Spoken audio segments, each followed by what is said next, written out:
Good day. Today, 10th November, the situation in the Middle East continues to be extremely tense, and indeed there are good reasons to think that in some respects it is actually deteriorating.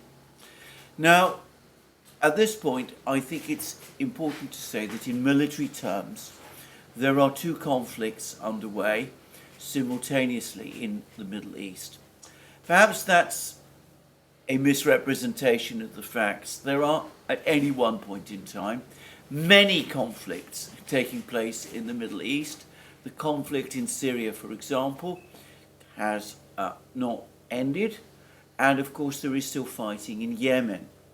But the two conflicts which I am referring to are the fight in Gaza between the Israeli Defense Forces and Hamas, and also, and perhaps more importantly, the fight that's now starting to evolve between the United States and various Shia militia groups across the Middle East, in Syria and Iraq. Now, I'm going to suggest that even though it is the fighting in Gaza which is attracting the greater attention, in terms of potential geopolitical significance and geopolitical danger, in terms of danger of an escalation into an all-out Middle East war, it is the fighting that is taking place between the United States and these Shia militia groups across the Middle East, which is the more worrying story. Now, one runs up immediately against a serious problem when discussing this fighting between these militia groups and forces from the forces of the US. And that is that the administration, the US administration, for the moment, is keeping tight control on information about what is going on.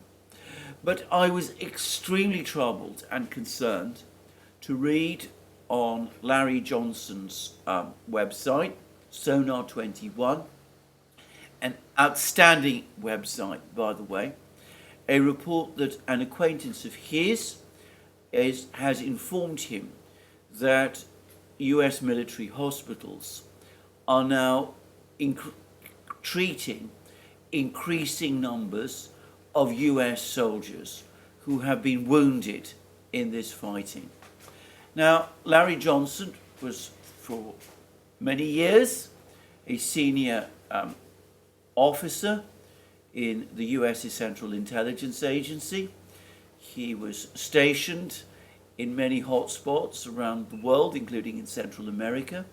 He was, for a time, a very important anti-terrorism expert, or so I understand it, within the CIA.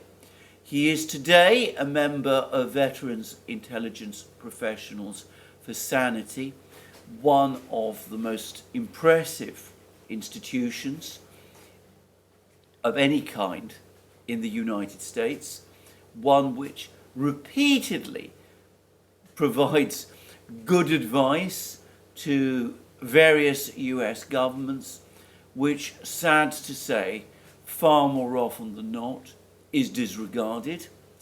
And of course, Larry Johnson also is one of those people who actually does have contacts within the US government, and of whom one can be confident that he does have these contacts. So when he says that there are people telling him that there are increasing numbers of wounded US soldiers receiving treatment in US hospitals, I not only take that information seriously, I am absolutely confident that it is true. For the record, I should say that on other occasions, when there have been rumors or reports that large numbers of American servicemen or professionals have been killed or wounded in various conflicts around the world, in Syria, in Ukraine, or wherever. Larry Johnson has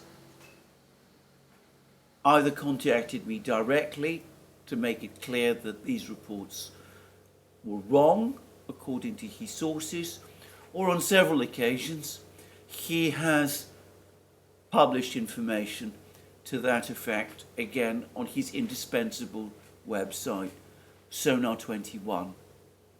And I should say that I have never known a single occasion when the information he has provided, information to that effect, which he has provided, has been wrong. So when he rings alarm bells and says that he's getting information about US soldiers, US military personnel being treated for wounds in US military hospitals, and I think I'm right in saying that the wording of his article on Sonar 21 suggested that more than a few cases are now being treated in this way. Well, that is something to take extremely seriously indeed. It again points to a deteriorating situation in the Middle East. Now, the United States responded yesterday by a missile strike on what it said was a Shia militia base in Syria.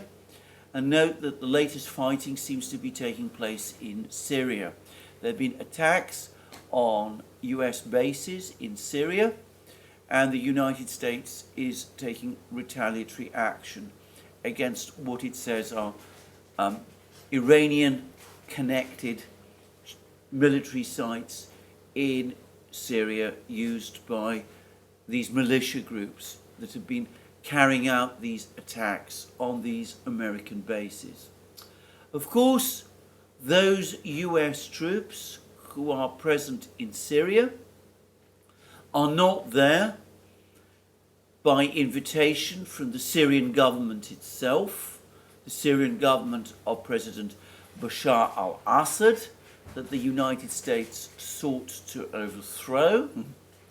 The United Nations Security Council never at any time authorized the United States to deploy troops to Syria in that kind of way, nor, to the best of my recollection, did the Arab League. And of course it was a purely unilateral decision, one that violates Syrian sovereignty and therefore international law, whereby the United States has these bases and these troops in Syria.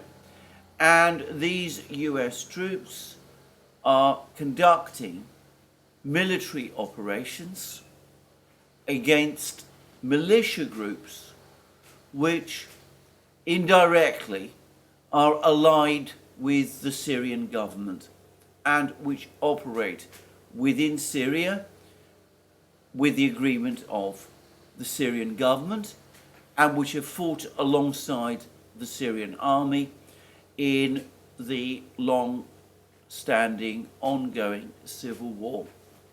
So these airstrikes that the United States, these missile strikes that the United States is engaging in Syria are, legally speaking, or so it seems to me, an attack on Syria itself. Now, I just make this point because it is one that has been overlooked. There's been much talk and discussion about how this conflict that is starting to develop in the Middle East between the United States and ultimately Iran is a battle between these two countries and their respective proxies, but we can already see how one other country, Syria, is in effect already involved.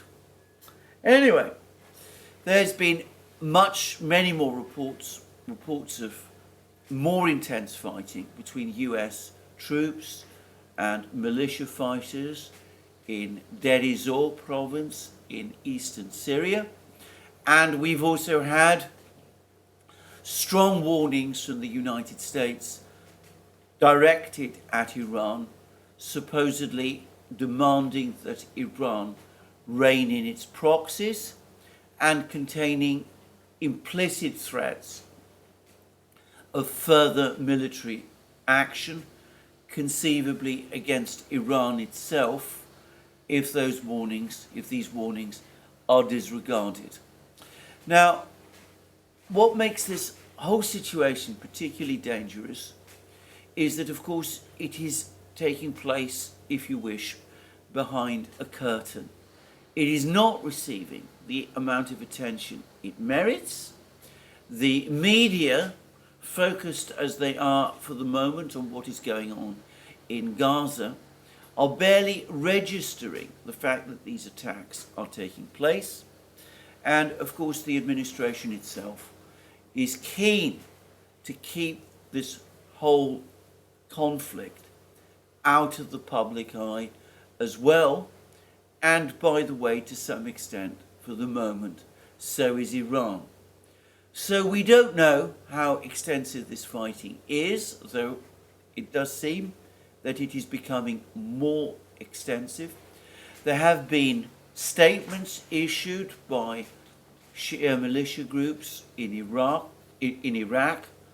I've seen statements that they have published using the usual phrases that one would expect from groups of this nature, but which do appear to be giving the green light to fighters to join this battle against the US. And in a situation where there is a dearth of information and little understanding of the decision making that is taking place on either side, there is a real danger that the situation might indeed again spiral out of control. And of course, as I have discussed already, we have discussed on many programs, in fact, all of this is happening against this background of this enormous assembly of military force by the United States in the Middle East. This deployment of 2 carrier strike groups to the eastern Mediterranean, the Gerald Ford and the Eisenhower, the deployment of apparently as many as 11 Aegis destroyers, the deployment of this very powerful Ohio-class cruise missile submarine, which apparently is also capable of deploying special forces. It's apparently now in the Red Sea, having transited through the Suez Canal. The fact that it transited through the Suez Canal is one way that we know that it is there, because of course it had to surface in order to do so. But anyway, this huge deployment of military forces, and it is now being combined, as we also know, with deployment of anti-aircraft missiles, Patriot missiles, and apparently THAAD missiles as well. And in addition to those, large numbers of fighter jets, F-35s, as I understand it, principally. But also, pictures have now appeared, not just of the A-10 Warthog ground attack aircraft, perhaps the most powerful ground attack aircraft in the world, at least in terms of the weight of ordnance that they can carry. Anyway, they have been deployed to the Middle East also. But also there's been pictures of some of the equipment, some of the weaponry that they're taking with them. And as one commentator has pointed out to me, and indeed various others as well, in an email that he sent, which I have received, some of this equipment looks as if it might be suitable for a conflict, perhaps not with the Iranian military themselves, who presumably possess large numbers of advanced or relatively advanced surface-to-air missiles against which these A-10s might be vulnerable. But anyway, these aircraft could be used, and the equipment that's coming with them might be highly relevant to an attack on Hezbollah, the major militia group based in Lebanon, whose leader, Hassan Nasrallah, is apparently now going to be making a second speech tomorrow, Saturday. Now, in the speech that Nasrallah made last week, I've said that he was trying, as far as I can see, to cool down tensions, to tell his fighters and supporters that Iran and Hezbollah were not parties in any way to the Hamas attack on Israel on the 7th of October, and to stress to these fighters that Iran and Hezbollah are not actually looking to become involved in a wider war. But the pressure on Nasrallah from his fighters and from his supporters to take action, both in light of the fighting between the Shia militias and the United States, which is already taking place, but also in light of the fighting in Gaza and the pictures and films that are circulating around the world about that, the pressure on him must be very strong. And it is an ominous sign, even if he is intending once again in his speech tomorrow to try to calm tensions and discipline his fighters. It is an ominous sign that he is apparently being pushed into doing this again for the second time in just over a week. So, deteriorating situation. And I would add, by the way, that even as Nasrallah himself seems to be trying to calm tensions, even as the situation escalates all around him, Hezbollah does appear to be taking precautions of its own. And recently, they displayed what they said were anti-ship missiles that they would be able or intending to launch against the US warships in the Eastern Mediterranean. I want to stress again, I have no idea how effective these anti-ship missiles are. But in addition to that, there continue to be rumors that Hezbollah has managed to obtain from Wagner, from ex-Wagner fighters, advice on how to conduct anti-aircraft defense. And there's even a rumor floating around that these Wagner fighters have provided to Hezbollah a Panzer air defense system, one of these air defense systems that have been proved so effective when used by the Russians in Ukraine. It's a short-range point defense system, but it has been extremely effective in shooting down missiles close to their targets. Now, I'm going to say straight away that I don't believe these reports. I don't believe that Wagner is in any way involved in supporting Hezbollah. As a matter of fact, to my knowledge, Wagner fighters, Jewish Wagner fighters, Jewish volunteers who went to join Wagner, have actually been returning to Israel and have been participating, or at least have been seeking to participate alongside the Israeli Defense Forces in the fighting in Gaza. And one of the persons who has been providing me with the most valuable advice about the Israeli approach to the war in Gaza. He's actually said to me, and again I think the evidence tends to corroborate this, that in many of the actions that the Israelis have been taking in Gaza, they're being guided and are trying to emulate some of the strategies that the Russians have used in Ukraine and which the Wagner organization used in Ukraine, most especially in the urban fighting in Mariupol and in Bakhmut. I've already said that I think that one shouldn't push these analogies too far.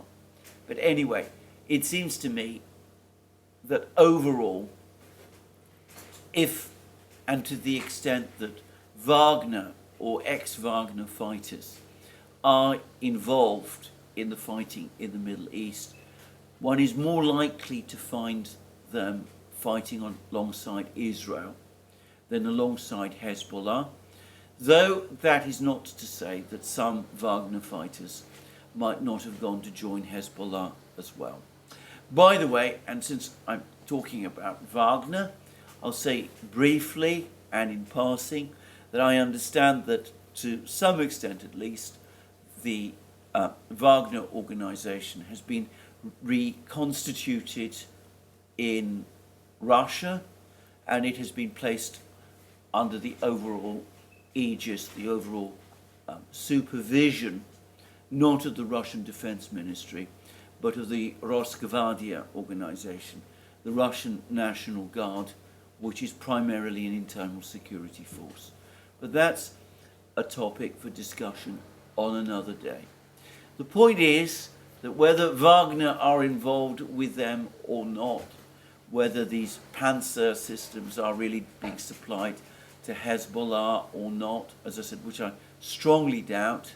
I doubt very much that the Russian authorities would countenance the supply of a system like that to Hezbollah. And besides, I can't really see what the value of a single system of that kind would be to Hezbollah either.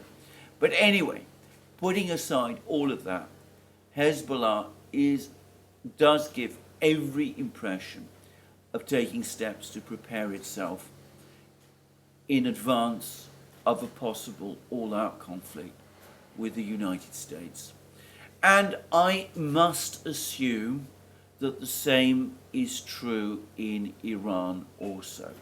That seeing this scale of the American build-up, seeing these warnings coming from the United States, hearing and knowing about the fighting between the militia groups and the US military across the Middle East, the Iranians themselves almost certainly now are taking countermeasures to prepare for a potential American attack, a potential American and Israeli attack upon themselves.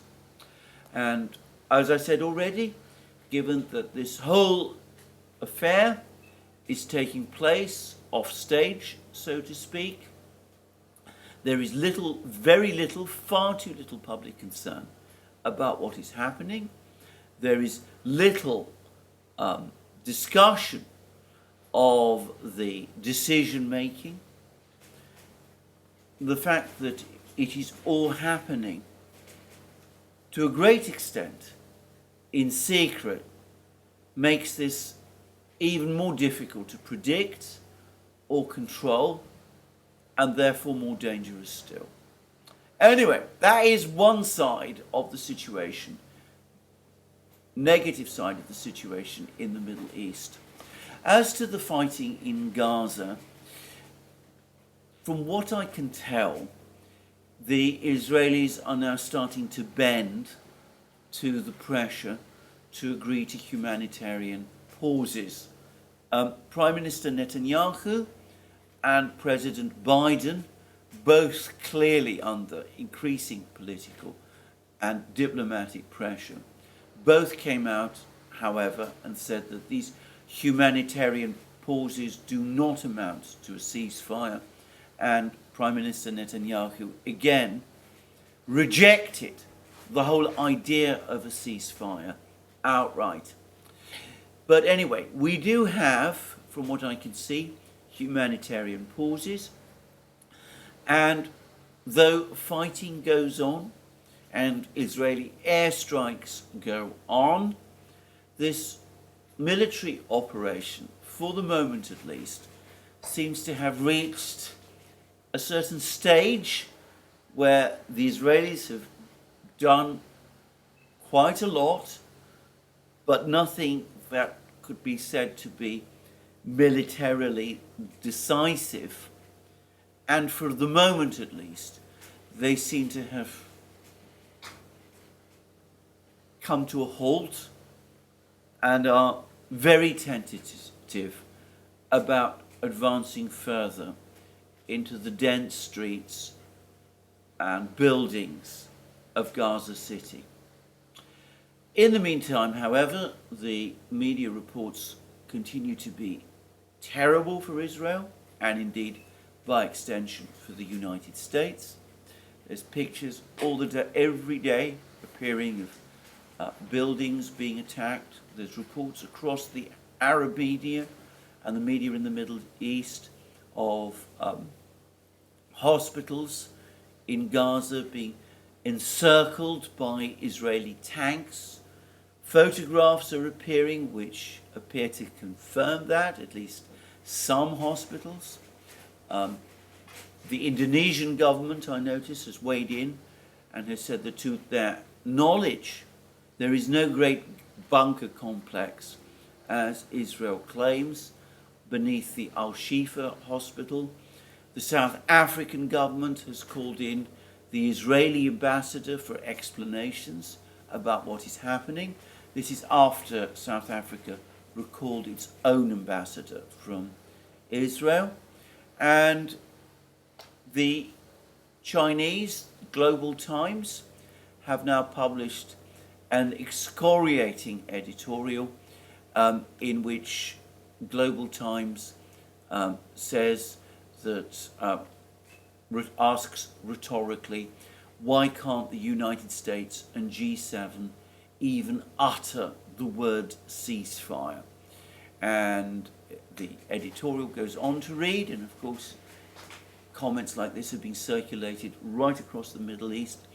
Faced with a heartbreaking humanitarian catastrophe in Gaza every day, confronted with the cruel reality of over 100 Palestinian children losing their lives to the ravages of war each day, and in the wake of the increasingly urgent calls for an immediate humanitarian ceasefire, it's quite perplexing that the US and the Group of Seven, the G7, which consistently emphasize human rights and humanitarianism, could not utter the word ceasefire this time.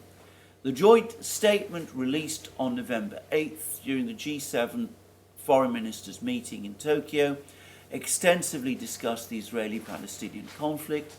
However, it only lightly urged Israel for a humanitarian pause in its military actions in Gaza without mentioning ceasefire and end hostilities or resume peace talks.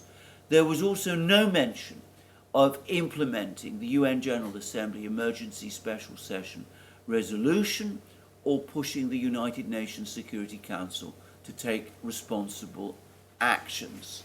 The signal sent appears to be a tacit approval or even tolerance of Israel's military actions in Gaza by the G7.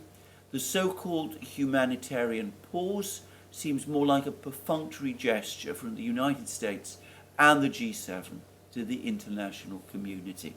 And the last is, of course, the key point, because if the intention of these humanitarian pauses is to take the heat off the United States and the administration, it's more likely than not going to have the opposite effect.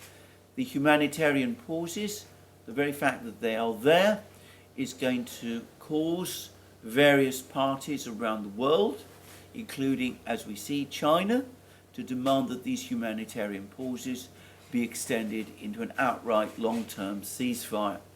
And for the rest, so long as the United States and Israel and the other Western powers refuse to do that, they will be damned around the world in the Middle East by countries like China for engaging in perfunctory, symbolic measures of no importance and no significance. And if the hope is that the humanitarian pauses will improve the West's image, on the contrary, it will probably reinforce the impression that they are not responding to this crisis in the way they should if their usual statements about human rights and humanitarian matters were to be taken seriously. And this is starting to have an effect. I understand that 19 UN agencies and human rights-focused NGOs have now published a joint statement severely criticising what is happening in Gaza and demanding an immediate and urgent ceasefire. I haven't read this statement, but I understand that the words "enough was enough" appear somewhere in that statement. I understand also that there have been other comments and demands and criticisms across the Middle East. And in the meantime, in Europe, the situation, the pressure on governments is continuing to intensify as European publics, including the large body of Muslim people who now live in European countries, begin to become increasingly angry and upset by the prolongation of what they see every day on their television sets in terms of the suffering and violence in Gaza.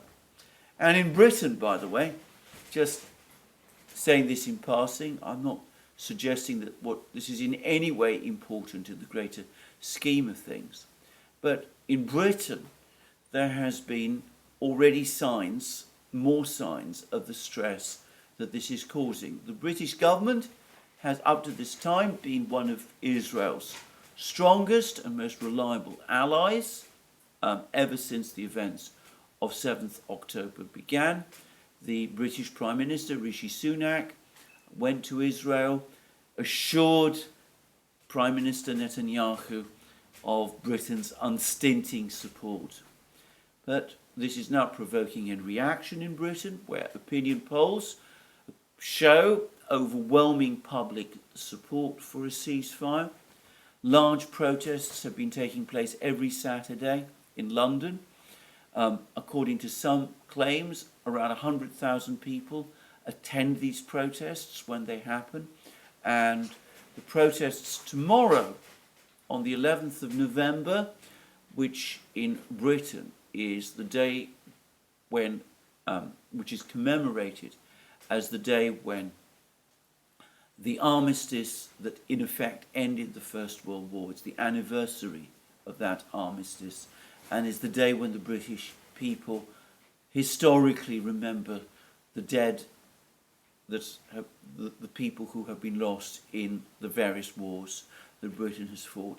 Anyway, there's been particular stress about the fact that such a protest is due to take place tomorrow.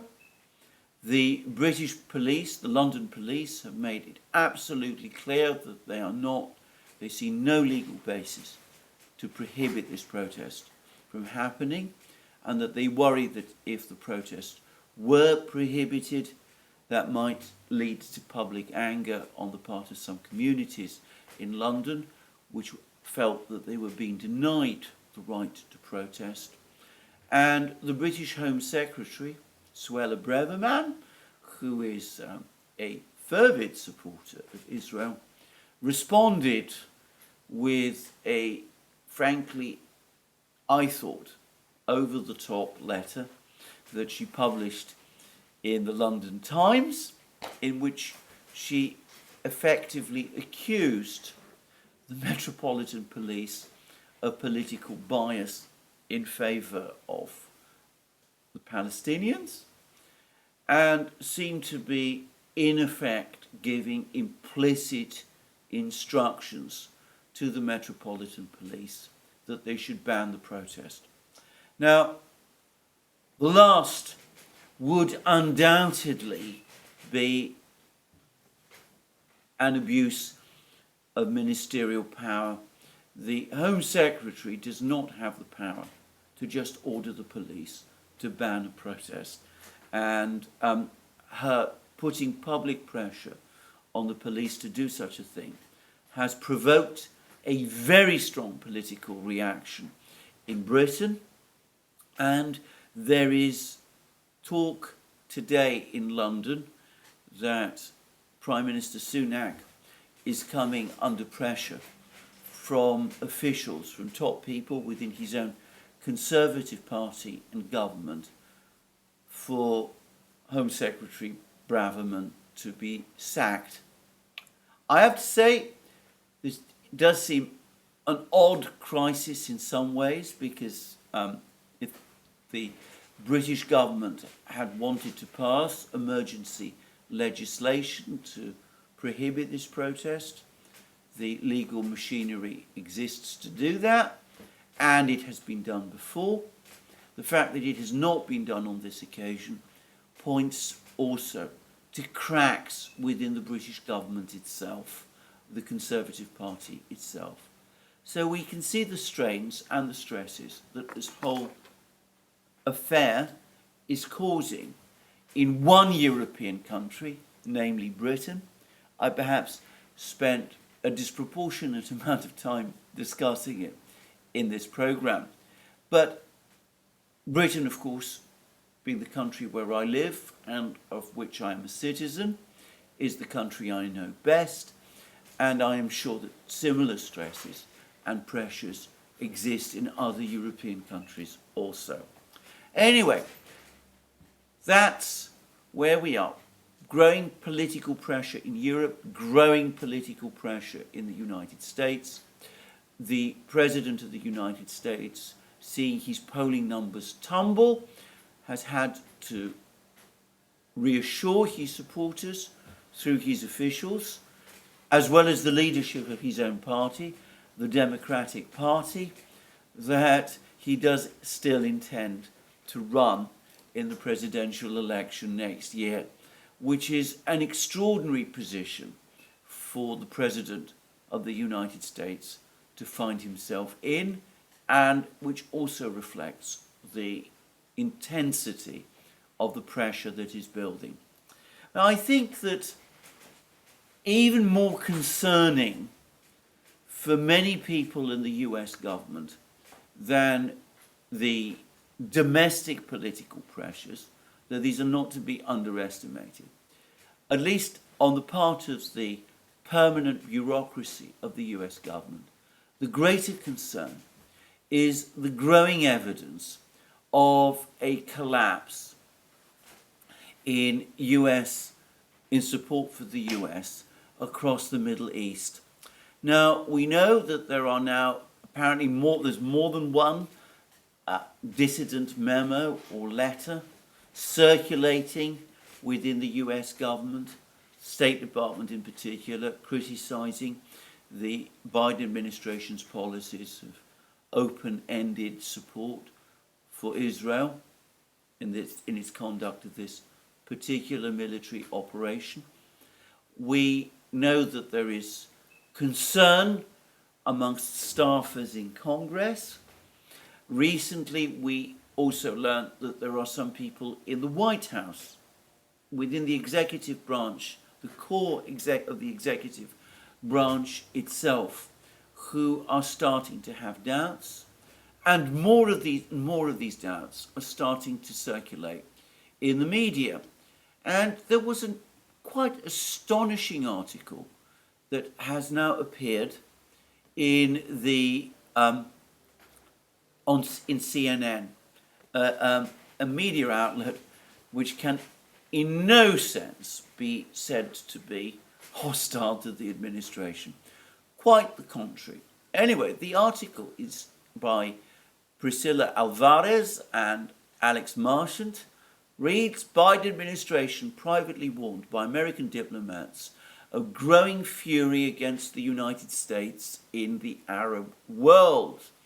And the article then goes on to say, and it's appeared today, the Biden administration has received stark warnings from American diplomats in the Arab world that its strong support for Israel's destructive and deadly military campaign in Gaza is losing as Arab publics for a generation, according to a diplomatic cable obtained by CNN. Now that suggests that US diplomats in various Middle East embassies have come together and have put together a cable which has been sent to the State Department, to Blinken, and by extension, therefore, to President Biden and to the White House. So it looks as if there is a mutiny, if you will, by senior diplomatic staff, American diplomatic staff, across the Middle East. And then CNN goes on to say, the cable underscores profound concern among American officials about the growing anger against the United States that erupted soon after Israel launched its operations against Hamas, following the militant group's attacks in Israel on October 7th that left over 1,400 Israelis dead. And then we go on to read, we are losing badly on the messaging battle space, reads a Wednesday cable from the US Embassy in Oman, citing conversations with a wide range of trusted and sober-minded contacts. The robust US support for Israel's actions is being seen, the cable warns, as material and moral culpability in what they consider to be possible war crimes. The cable from the embassy was written by the second highest US official in Muscat and sent to, amongst others, the White House's National Security Council, the CIA and the FBI. Whilst it's just one cable from a regional embassy, it provides a private snapshot of the alarm over the growing anti-US wave sweeping the Middle East. Another cable obtained by CNN from the American Embassy in Cairo, relayed back to Washington as part of a daily media summary, says that commentary in a state-run Egyptian newspaper spoke of President Biden's cruelty and disregard for Palestinians exceeding all previous US presidents. So, it's clearly broad-based dismay from the US diplomatic cadre across the Middle East about US policy. They're communicating their concerns and worries to the White House. And they're saying that this thing has got to be brought to a stop. President Biden himself, for the moment, continues to resist all of this pressure. I doubt that this, as I've said many times, in fact, I'm sure that this pressure cannot be resisted indefinitely. President Biden is presumably getting advice from the chair of the Joint Chiefs of Staff, General Brown. General Brown has already made known, as I discussed in my previous video, that he doubts that Israel will be able to destroy Hamas, which is the stated point of this operation. If that objective is unachievable, and if America's political position in the Middle East is being undermined, then it becomes very difficult to see how this operation can be sustained indefinitely. And of course, there will be growing pressure on the White House to call a stop to this operation, to tell the Israelis to back off this operation before the diplomatic and political damage becomes irretrievable and before the United States finds itself under overwhelming pressure in the United Nations, as before long it surely will.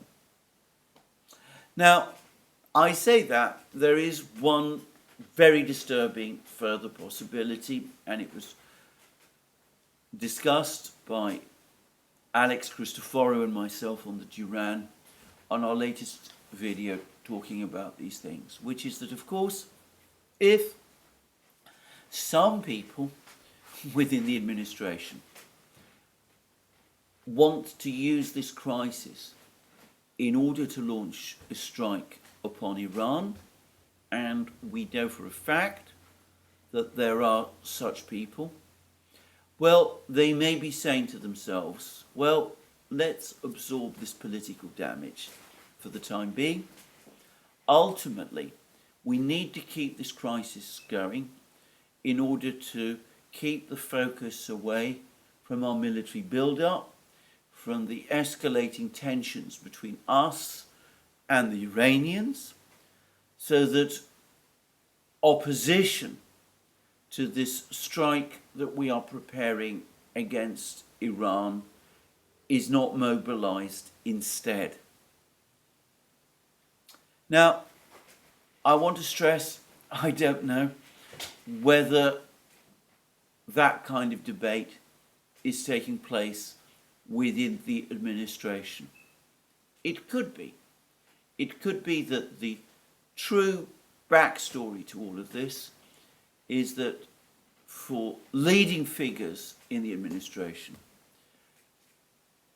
the priority is the strike on Iran, and they're prepared to absorb political damage and political injury in the meantime, until they have all their assets in place and until they've worked out the proper pretext so that this strike can happen. Now, again, I want to stress, I don't know that this is the case. I sincerely hope that it isn't. The United States will have already suffered a significant, very significant diplomatic blow, if more than a diplomatic blow, a debacle in fact, if this operation is called to a stop, with Hamas still standing. But that debacle will pale beside the geopolitical catastrophe which I fear might happen if a strike against Iran does take place and an all-out regional war follows. So the situation remains very volatile and extremely dangerous. We can see how these two crises are intertwined with each other, the fighting between the Shia fighters, the fighting in Gaza, and one hopes that in the end wiser counsels will prevail, and in the US's interests, and by the way also, dare I say it, in Israel's own interests, and of course in the interests of greater humanity, every part of this crisis is called off. The fighting in Gaza is brought to a stop. The children and civilians who are dying in Gaza thereby are saved. Humanitarian relief to Gaza can be provided, and we can move forward to some process intended to obtain a long-term solution to this core crisis in the Middle East. That, at least from every perspective, humanitarian, moral, political, even military, would be the right course, however much embarrassment it causes. But I'm far from confident that it will be the course that will be followed, and the risks of escalation continue to remain very real. Well, if that were not bad enough, we now also have the crisis continuing in Ukraine. Now, I discussed in detail yesterday the military picture as I could see it, and we've been getting more information over the course of the last couple of hours of further Russian pressure and advances in Avdiivka especially. It seems that the Russians are now pushing very hard in Avdiivka, and the Ukrainians are both taking losses and are rushing reinforcements to Avdiivka, trying to withstand this Russian avalanche that is hitting them there. I get the sense that whatever it is that the Ukrainians can throw at the Russians at Avdiivka gets burnt up very fast, which, by the way, has been the story of this conflict in Ukraine right from the beginning. And for the record, I saw that there was another article discussing the overall state of the war, this time in Al Jazeera. It speaks about strategic objectives not achieved. Has Ukraine's counteroffensive failed? And then there's a long discussion from various experts as to why things didn't turn out the way they were planned to, why the Ukrainian military weren't able to achieve their objectives, why the Russian defense lines were barely dented. There weren't any significant breakthroughs in any place. One thought crossed my mind, by the way, early this morning. Earlier, before the counteroffensive began, there was lots of reports about how the Russians had positioned old T-55 tanks with their 100mm rifled guns into the defense belts that they had created to provide strong artillery support in case the Ukrainians did reach the defense lines. I don't know of a single instance when the guns of those T-55 tanks embedded in the defense systems, the Surovikin line, were ever in fact called upon or used. So this big deployment took place, and so far the Russians have not had any occasion to use it. But anyway, there are comments by Ukrainian officials. So we have Lieutenant General Igor Romanenko, former Deputy Chief of the General Staff of the Ukrainian Armed Forces, and he tells Al Jazeera, strategic objectives have not been achieved this year, and it's hardly possible. And he complained that the reason for that was the fact that Ukraine didn't get all the weaponry that it needed. Weaponry should be supplied on time, not the way our allies are doing it. Generals asked for certain arms a year ago, but they still didn't supply even the types of arms that had been agreed upon. That is completely not true, by the way. As I have pointed out on many occasions now, when General Zaluzhny gave his interview to The Economist in the autumn of last year, he set out the shopping list of the items he wanted for the offensive that was going to break through to the Sea of Azov. He talked about 350 tanks, 600 to 700 infantry fighting vehicles, and 500 howitzers. And basically he got it all. I said that he didn't get every item that he sought. Some have come back to me and have told me, and they're probably right by the way, that he not only did get every item that he asked for, he actually got more than he asked for. Just saying. So they got everything they asked for. They even got all the ammunition, apparently, that they asked for. And, of course, they burnt through it all. And then Romanenko goes on to say this is that the war has morphed into World War I-like positional warfare, and Romanenko goes on to say, this is not our war because resources-wise, economically, Russia looks stronger and has a fourfold advantage in manpower. And in fact, it is indeed the case that Russia's economy is vastly more powerful. Its population base is indeed much greater. It's a far richer and far more powerful country than Ukraine, and Ukraine cannot afford to be caught up in a war of attrition against Russia. If it gets caught up in a war of attrition, then sooner or later it will lose. And then Romanenko spells it out. Obviously, there isn't enough manpower. And of course, he goes on to demand tougher measures to register all men of fighting age and classify them according to fitness for combat.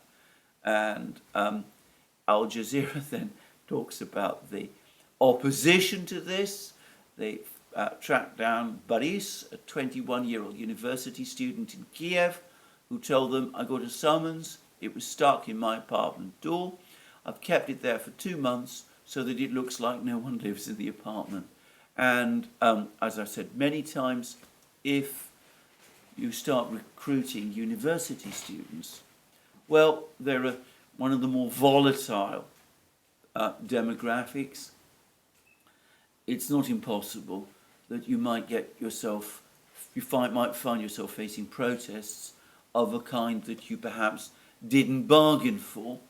And besides, it's all pointless anyway, because Ukraine lacks the means to train these young students to the level needed to make them real soldiers, and throwing them into the battle anyway, even if it could train and equip them, is not going to change the ultimate outcome, given the scale of the forces that the Russians can commit to the battle, which Ukraine can never hope to match.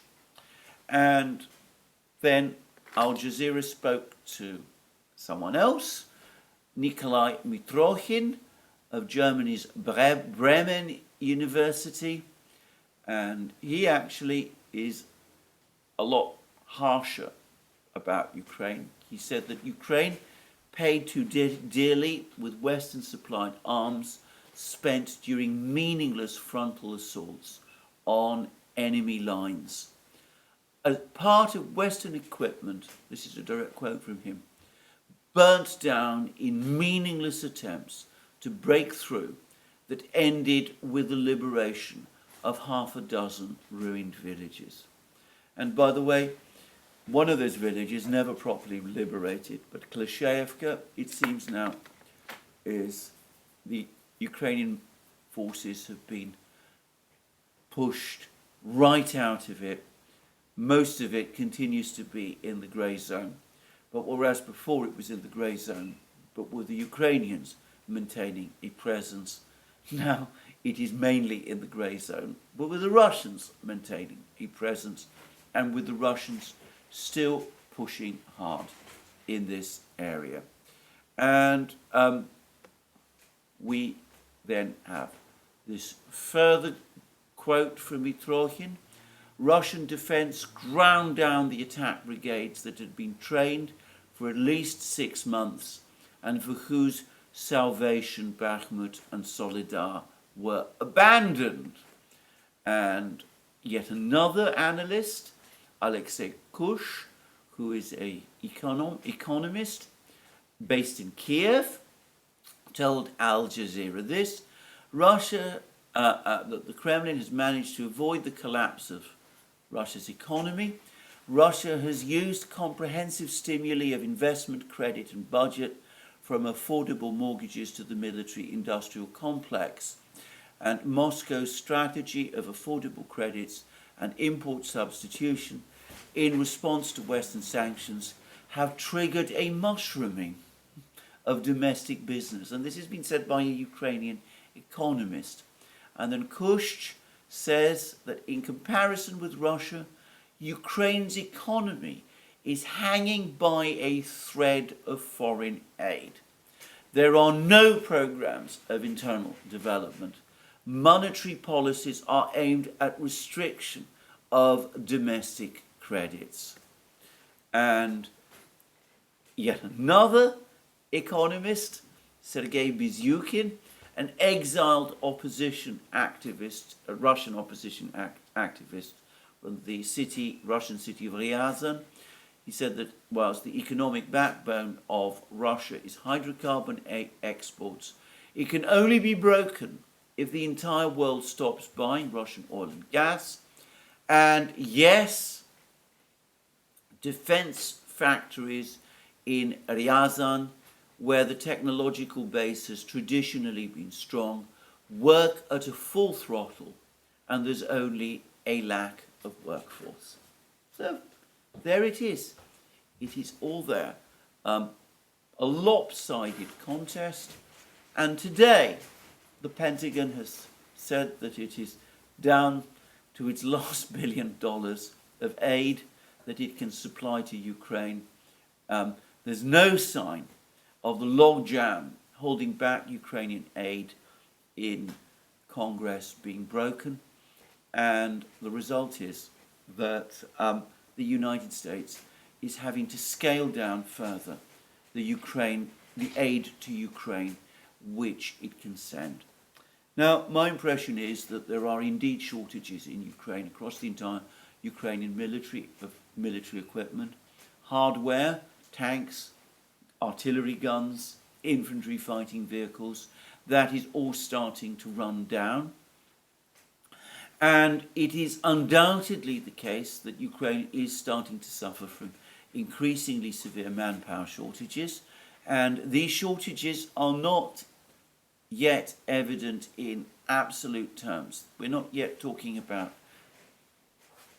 a sudden dramatic deficit of people fighting on the front lines.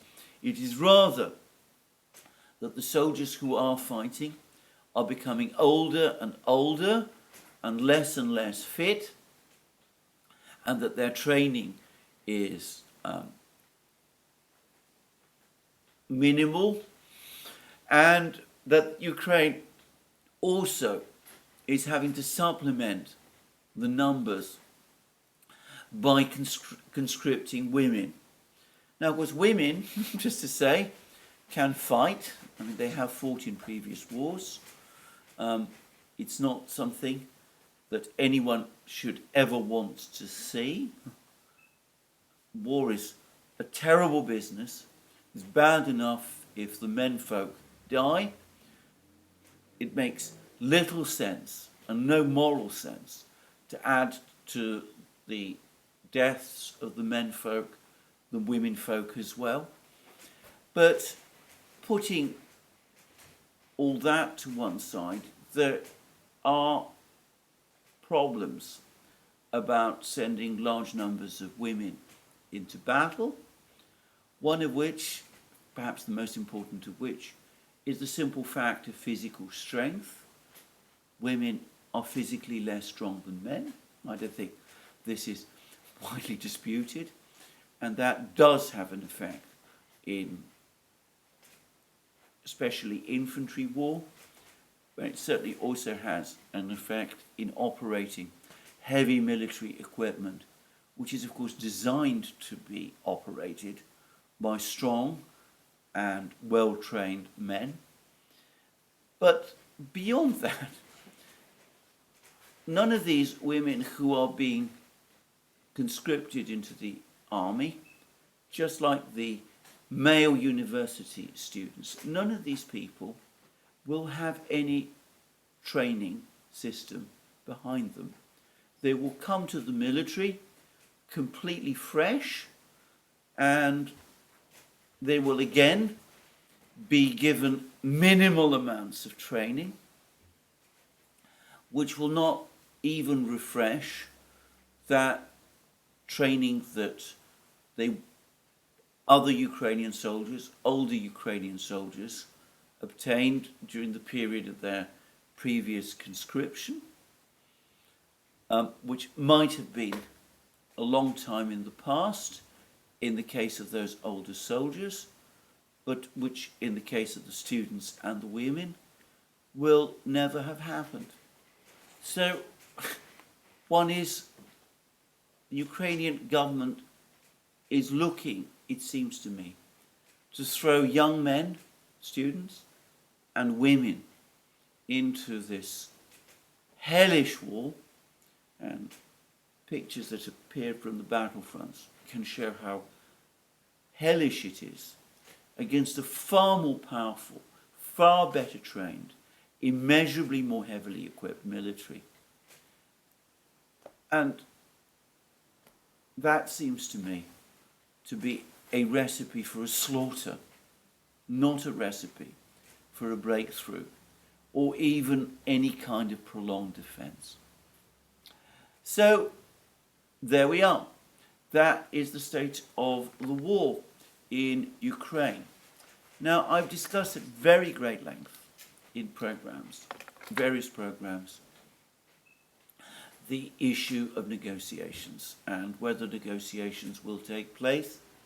Now, I have to say straight away that though there is talk in Kiev and talk in Washington of negotiations, so far nothing of substance, no real effort to begin serious negotiations with the Russians is taking place, and no proposal is coming from the West which in any way addresses Russian core concerns. On the contrary, the one big step that the West has taken over the last couple of days is both unrealistic and, in Russian terms, provocative. And that is to start talks with Ukraine, Moldova, and apparently also Georgia upon the admission of these countries into the EU. Now, it's obviously unrealistic in Ukraine's turn because Ukraine cannot join the EU whilst it is still at war. And one wonders what kind of Ukraine will be left by the time the war is over. But the Russians are bound to see it, bound to see this move to open these talks with Ukraine and indeed with the other states as a signal that the Western powers have learnt absolutely nothing from this conflict and from the course of this conflict, that left to themselves, they will still go on pursuing single-mindedly, relentlessly, indeed in a blinkered and doctrinaire way, their course of expansion into the former Soviet space, unacceptable, though the Russians have made it clear that is, and that there is really no real point for the Russians in even really thinking about negotiations.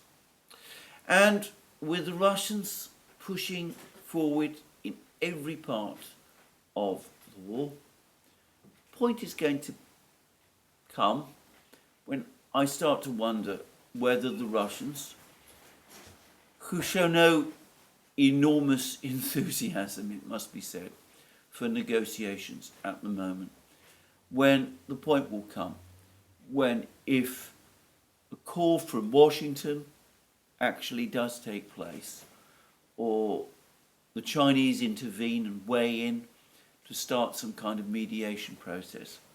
The Russians say, well, the war is now almost decided. We have won, and there really isn't any point any longer in talking. I would say that we do seem to be getting closer all the time to what might be called the Saigon moment, when the Russians maybe advance towards Kiev. And earlier this year, in a meeting with journalists, war reporters, Putin even seemed to be floating the possibility of the Russians moving towards Kiev. And of course, if we get to that point, then the purpose of any further talks will have simply gone. But anyway, that's where we are. Even as I've been saying all of this, there's been reports pouring in of a visit by President Putin to the headquarters of the Russian command that is conducting this war in Rostov-on-Don. The Kremlin readout is, as always, extremely brief. We're barely told anything about what is actually happening, what Putin discussed, which is entirely unsurprising. But the pictures, the photos of the meeting which Putin attended and which the Kremlin has released, in a way tell their own story. They show Putin with Gerasimov, the overall commander, Shoigu, the defense minister, a third military officer, who I think, though I am not sure, is General Teplinsky. Anyway, the pictures of Putin with all of these people, and the overall impression is of a relaxed and optimistic mood amongst all of the participants.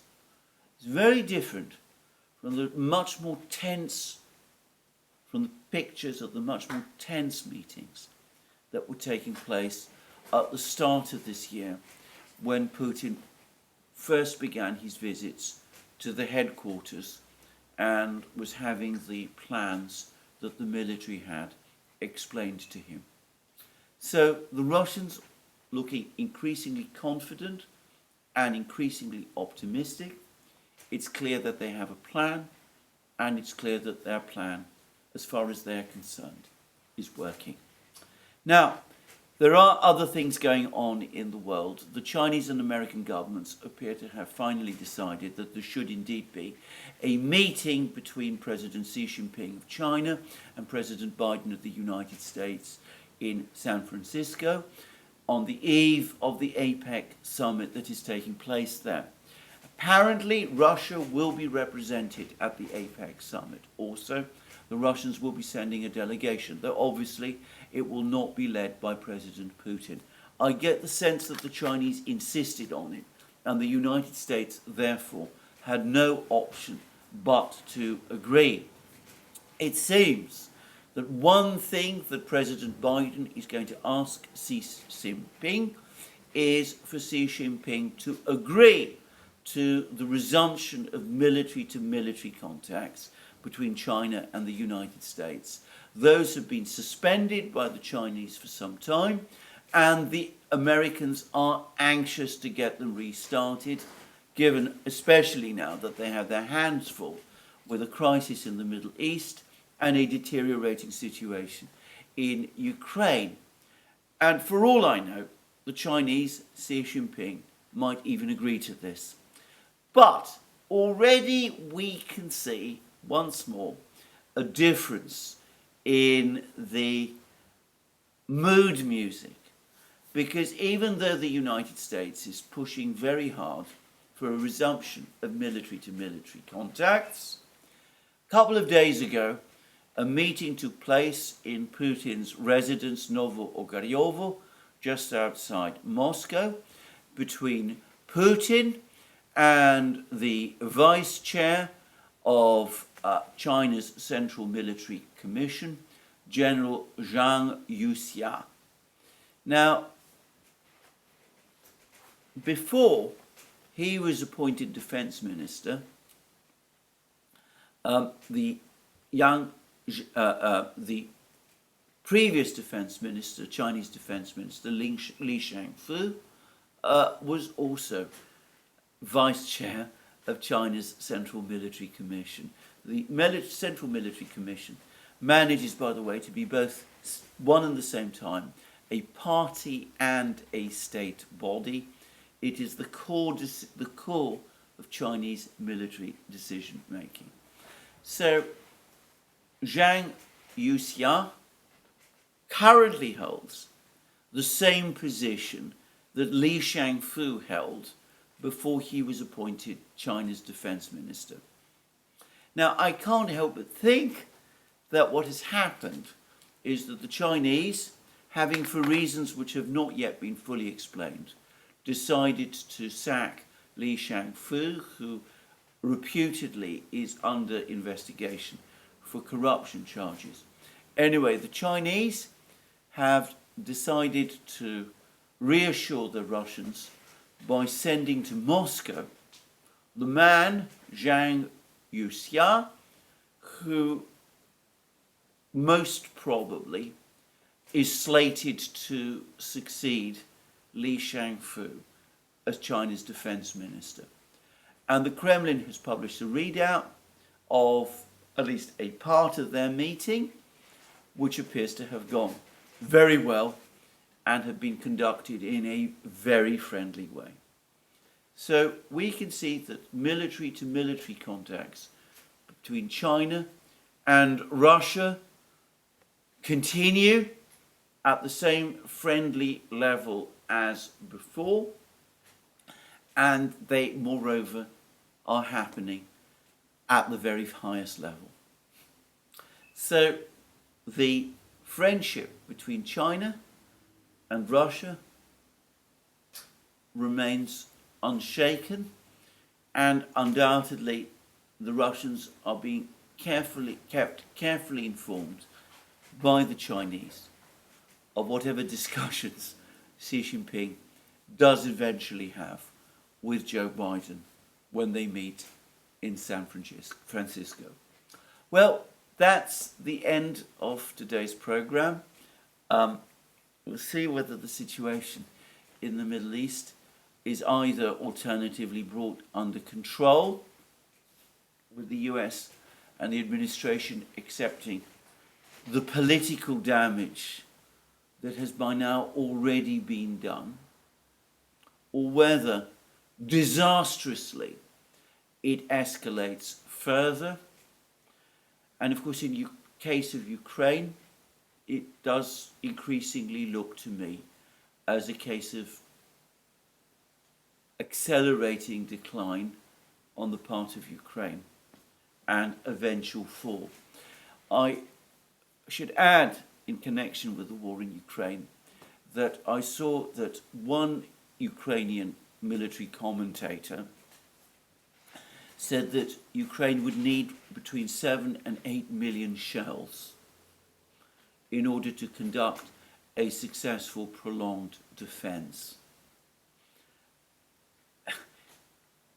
The United States and the European Union are in no position to supply Ukraine with even a fraction of that number. But I have to say, it seems such a huge number of shells to me, even relative to the numbers of shells that the United States has supplied in the past, that I do wonder whether this person was exaggerating.